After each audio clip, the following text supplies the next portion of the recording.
نہیں جا سکتا۔ دوسرا یہ بات تھی کہ مغرب کے وقت افطار ہونا ہے، اور افطار کے بعد اگر کسی کی آنکھ لگ گئی نا تو سمجھ لو اس کی سحری شروع ہو گئی، یعنی یوں سمجھ لیں کہ 24 گھنٹے کا روزہ تھا، اگر یوں سمجھا جائے۔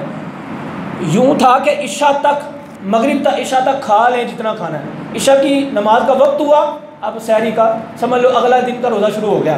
لیکن اگر مغرب کے بعد آنکھ لگ گئی نا تو پھر اسی وقت سے روزہ شروع ہو جاتا، یہ اصول تھا۔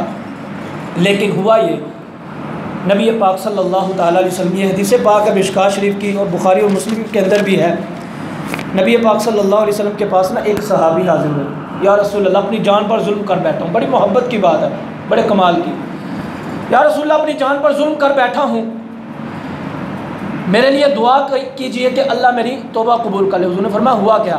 یا رسول اللہ روزے کی حالت میں اپنی بیوی سے ہم بستری کر بیٹھا ہوں۔ حضور نے فرمایا ایک غلام آزاد کر، کہتا طاقت نہیں۔ فرمایا مسلسل 2 مہینے کے روزے رکھ، کہتا طاقت نہیں ہے۔ فرمایا 60 مسکینوں کو کھانا کھلا، کہتا طاقت نہیں ہے۔ حضور مسکرائے، فرمایا بیٹھ جا۔ تھوڑی دیر کے بعد نا صحابہ کرام نا ایک ٹوکری کے اندر کھجوریں لے کے آئے۔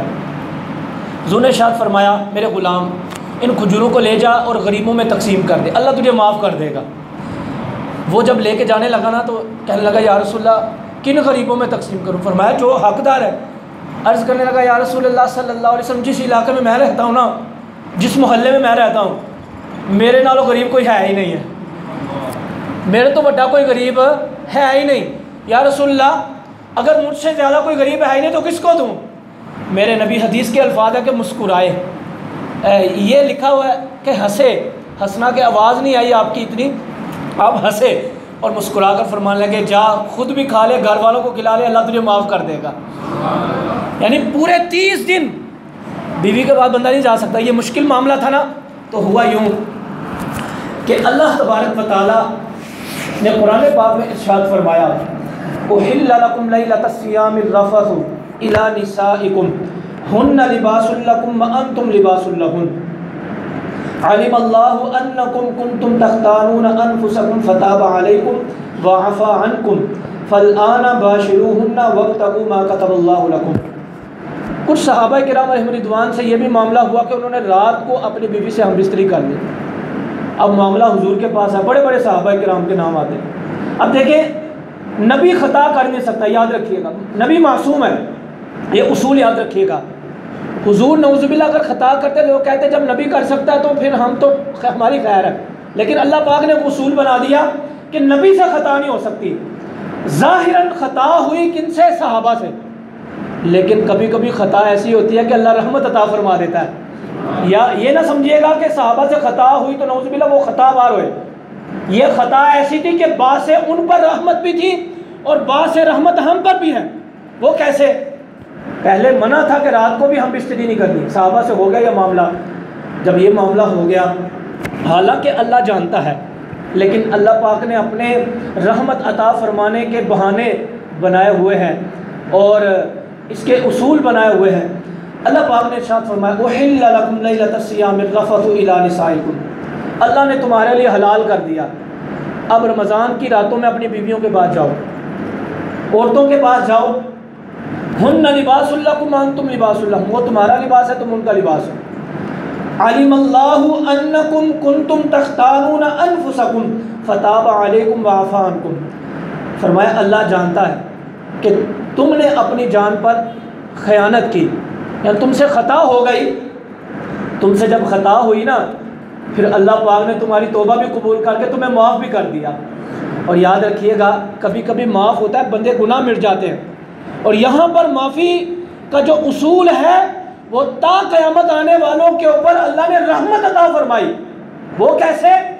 جب صحابہ کرام سے مہینہ پورا نہیں رہا گیا تو ہم جو آج روزہ بھی نہیں رکھتے رات کو کیسے رہ سکتے تھے؟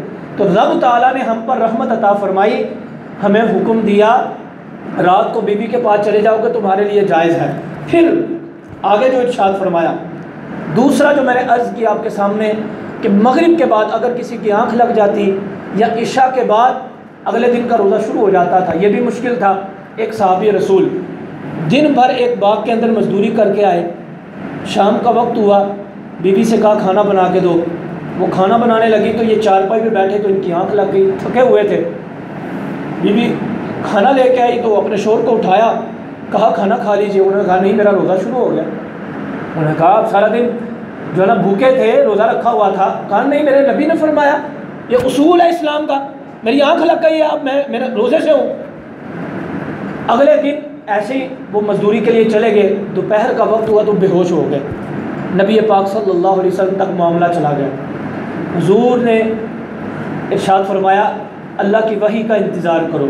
پھر اللہ پاک نے قرآن پاک میں جو آیت کریمہ کا حصہ ہے، اللہ فرماتا ہے وَكُلُوا وَاشْرَبُوا حَتَّى يَتَبَيَّنَ لَكُمُ الْخَيْطُ الْأَبْيَضُ مِنَ الْخَيْطِ الْأَسْوَدِ مِنَ الْفَجْرِ۔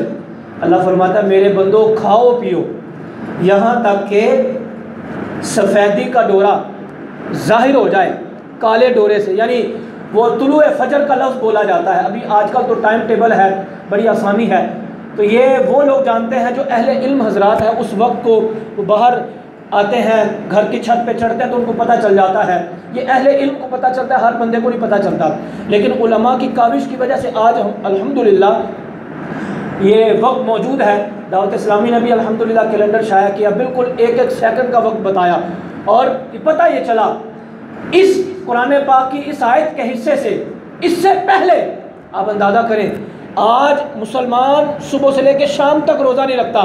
اگر 24 گھنٹے کا روزہ ہوتا تو کتنا مشکل ہوتا ہے، لیکن اللہ پاک نے ہم پر رحم فرمایا، ہم پر کرم کیا کہ ہمیں فرمایا صرف صبح سے لے کے شام تک تم نے بھوکے پیاسے رہنا ہے اور تمہارا روزہ پورا ہو جائے گا، باقی ساری رات 1000 مرتبہ سو کے اٹھو، 1000 مرتبہ کھاؤ پیو، تمہارے لیے جائز ہے۔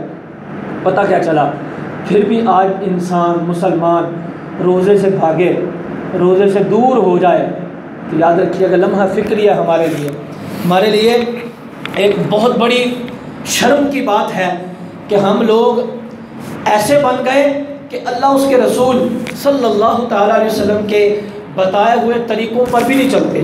یہاں پر میں نے روزوں کی فضیلت بیان کی آپ کے سامنے اختصار کے ساتھ، لیکن ایک دو باتیں رمضان کے حوالے سے میں اور عرض کرنا چاہتا ہوں کہ نبی پاک صلی اللہ تعالیٰ علیہ وسلم کا فرمان ہے رمضان 5 نعمتیں لے کے آتا ہے۔ کتنی؟ 5 نعمتیں۔ ایک نعمت اللہ کی رحمت، دوسری نعمت اللہ کی محبت، تیسری اللہ ضمانت دے دیتا ہے بندے کو جنت کی، تیسری اللہ امان میں اپنی رکھ لیتا ہے، اور آخری فرمایا اللہ اپنے نور کے سائے میں بندے کو رکھ لیتا ہے۔ 5 عبادتیں رمضان کے اندر جو ہم پر لازم کی جاتی ہیں، جن میں مستحبی بھی ہے اور سنت موقدہ بھی ہے۔ جن میں روزہ ہے یہ تو فرض ہے، تراویح ہے سنت موقدہ ہے، اعتکاف سنت ہے، شب قدر